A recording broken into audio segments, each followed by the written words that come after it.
Assalamualaikum warahmatullahi wabarakatuh. Nama saya Muhammad Hafiz Fauzan Sangaji, NPM 223510459. Pada kesempatan kali ini saya akan membuat presentasi tugas 6 DPM, yaitu Environment, Setup, dan Workflow. Langsung mulai saja Environment Setup. Di sini ada beberapa materi, yaitu diantaranya Get Started with React Native sampai Out of 3 Platforms. Yang pertama, Get Started with React Native. React Native memungkinkan pengembang React dan pengembang native untuk membuat aplikasi native lintas platform dengan efisiensi satu kode. Meskipun dapat digunakan tanpa framework, menggunakan framework seperti Expo sangat dianjurkan. Expo menyediakan alat dan API lengkap yang mempercepat pengembangan aplikasi dengan fitur seperti file-based routing dan pustaka berkualitas tinggi. Keuntungan utama menggunakan framework adalah mengurangi kebutuhan untuk membangun kerangka kerja tambahan. Dengan framework, pengembang dapat langsung menggunakan fitur dasar seperti navigasi dan akses API native, sehingga menghemat waktu dan usaha. Tanpa framework, pengembang harus menulis solusi sendiri atau menggabungkan pustaka yang ada yang lebih memakan waktu. Selanjutnya, set up your environment atau menyetel lingkungan React. Untuk memulai pengembangan aplikasi dengan React Native, langkah pertama adalah menyiapkan lingkungan pengembangan untuk menjalankan aplikasi di emulator Android dan simulator iOS menggunakan Android Studio dan Xcode. Ini memungkinkan pengujian lokal yang berguna saat pengembangan dan debugging. Namun jika menggunakan framework seperti Expo, proses ini tidak wajib karena Expo menangani kebutuhan dengan kompilasi natif.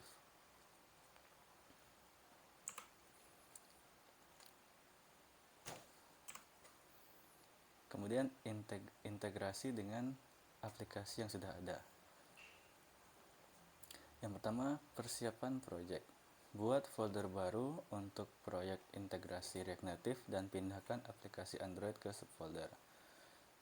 Salin file package.json dari template React Native dan install dependencies yang diperlukan. Kedua, konfigurasi Gradle.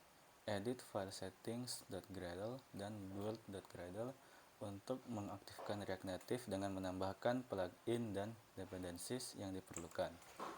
Yang ketiga, konfigurasi Android manifest.xml. Tambahkan izin akses internet dalam file Android manifest.xml. Tambahkan pengaturan untuk komunikasi selama pengembangan di file debug manifest.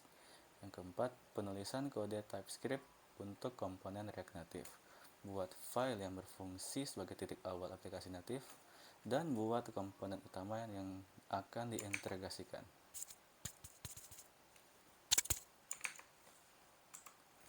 Yang kelima, integrasi kode native Android.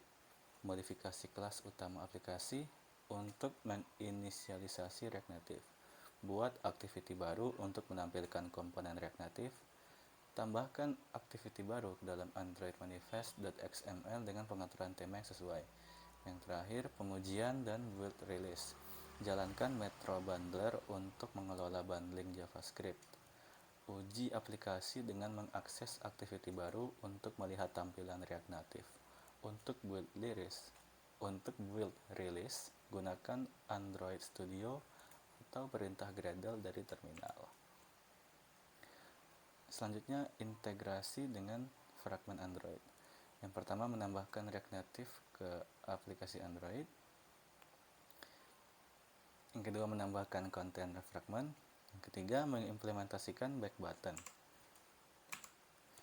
Yang keempat, memuat fragment React Native. Dan yang kelima, pengujian dan debugging. Selanjutnya, building for TV devices. React Native mendukung perangkat TV seperti Apple TV dan Android TV dengan menyediakan framework yang memudahkan pengembang untuk menjalankan aplikasi. React Native pada perangkat layar besar tanpa banyak perubahan pada kode JavaScript yang sudah ada. Namun, perlu diperhatikan bahwa dukungan ini kini telah dipindahkan ke repositori khusus yaitu React Native for TV.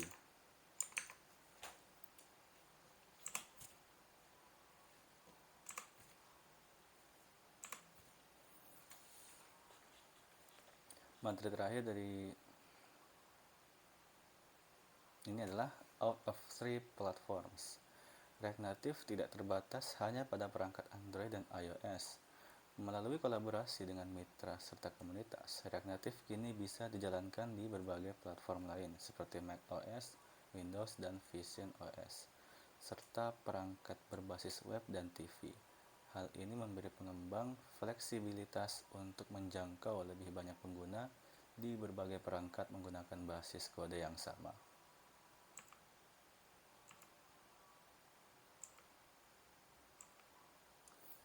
Kemudian adalah workflow. Di dalam workflow ada beberapa materi, di antaranya get started with React Native sampai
lanjut yaitu workflow. Di dalam workflow terdapat beberapa materi yaitu running on device sampai upgrading to new versions. Running on device. Yang pertama, menjalankan aplikasi di perangkat Android. Hal yang harus dilakukan adalah mengaktifkan USB debugging, koneksi perangkat melalui USB, dan menjalankan aplikasi. Yang kedua, menghubungkan ke server pengembangan. Untuk mempercepat pengembangan, Anda dapat menghubungkan perangkat ke server pengembangan di komputer dengan dua metode. Yang pertama, metode USB, sangat direkomendasikan. Yang kedua, metode Wi-Fi. Ketiga, membangun aplikasi untuk produksi. Ketika aplikasi siap dirilis, buat build APK yang telah ditandatangani untuk dipublikasikan ke Play Store, mengikuti panduan standar distribusi aplikasi Android.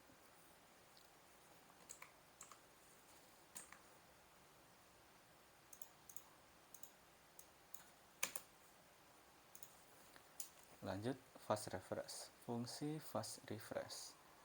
Fast refresh adalah fitur yang memberikan umpan balik langsung terhadap perubahan kode pada komponen React, memungkinkan pengembang melihat perubahan dalam hitungan detik tanpa reload penuh aplikasi.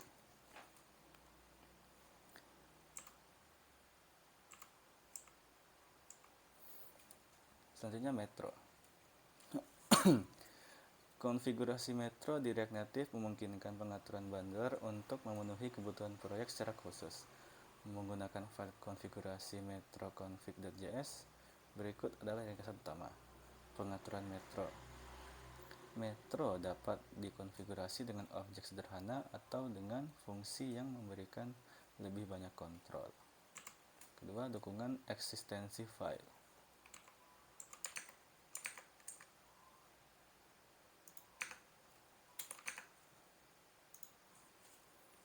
Pengembang dapat menambahkan dukungan untuk berbagai ekstensi, misalnya untuk file .svg dengan penyesuaian konfigurasi Metro agar mendukung tipe file khusus yang diperlukan proyek. Yang ketiga, tips penggunaan. Pertama, kustomisasi sederhana untuk menjaga keteraturan mulai dengan satu objek konfigurasi. Yang kedua, performa optimal. Konfigurasi Metro yang efisien dapat mempercepat proses bundling, mengoptimalkan performa, dan mendukung penggunaan file yang bervariasi. Lanjut, using libraries. React Native memiliki komponen dan API bawaan, namun pengembang sering memperluas fungsionalitas aplikasi menggunakan perpustakaan pihak ketiga. Berikut ringkasan utama. Yang pertama, pengelola paket. Perpustakaan dari npm registry dapat diinstal menggunakan npm CLI atau Yarn Classic. Pengembang memilih Yarn untuk performa instalasi yang lebih cepat, meski npm juga tersedia sebagai standar bersama Node.js. Yang kedua, instalasi perpustakaan. Setelah mengakses direktori proyek, jalankan perintah untuk menginstal perpustakaan yang diinginkan. Jika perpustakaan melibatkan kode natif, koneksi dengan aplikasi perlu dilakukan. Yang ketiga, penghubungan kode natif. Untuk iOS gunakan Cocoa Pods untuk mengelola ketergantungan dengan menjalankan pod install di direktori iOS atau npx pod install. Untuk Android, kelola ketergantungan dengan Gradle dan jalankan ulang aplikasi menggunakan npm run Android. Yang keempat, mencari perpustakaan. Mencari libraries. Gunakan React Native Directory untuk mencari perpustakaan yang dirancang khusus untuk React Native. Jika tidak ada, npm registry juga bisa digunakan, namun pastikan kompatibilitas dengan React Native. Yang terakhir, menentukan kompatibilitas. Sebelum menginstal, pastikan perpustakaan dibangun untuk React Native dan kompatibel dengan platform target, contohnya iOS, Android, dan web. Cocok dengan web versi React Native yang digunakan, biasanya tertulis dalam README libraries. Selanjutnya, using TypeScript. TypeScript adalah pengembangan dari JavaScript yang memperkenalkan definisi tipe sehingga lebih aman dan jelas dalam pemrograman. Secara default, proyek baru React Native sudah mendukung TypeScript, namun tetap memungkinkan penggunaan JavaScript atau Flow.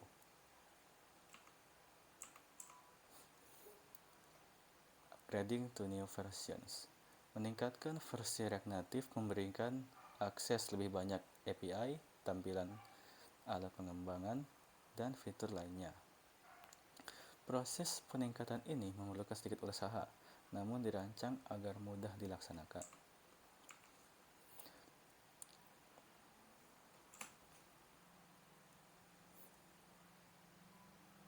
Langkah-langkah peningkatan. Yang pertama, pilih versi. Pilih versi dari dan ke yang ingin Anda tingkatkan. Secara default, versi mayoritas terbaru yang akan dipilih. Setelah memilih, klik Show me how to upgrade. Kedua, perbarui dependensi. File pertama yang ditampilkan adalah package.json. Perbarui dependensi yang tercantum di dalamnya. Misalnya, jika React Native dan React muncul sebagai perubahan, Anda bisa menjalankan perintah untuk menginstalnya dalam proyek Anda. Yang ketiga, perbarui file proyek. Versi baru mungkin mengandung pembaruan untuk file lain yang dihasilkan saat Anda menjalankan npx React Native init. Jika tidak ada perubahan tambahan, Anda hanya perlu membangun kembali proyek untuk melanjutkan pengembangan. Namun jika ada perubahan, Anda perlu menerapkannya secara manual ke dalam proyek Anda. Terima kasih. Sekian dari saya. Bila ada kekurangan, mohon dimaafkan. Wassalamualaikum warahmatullahi wabarakatuh.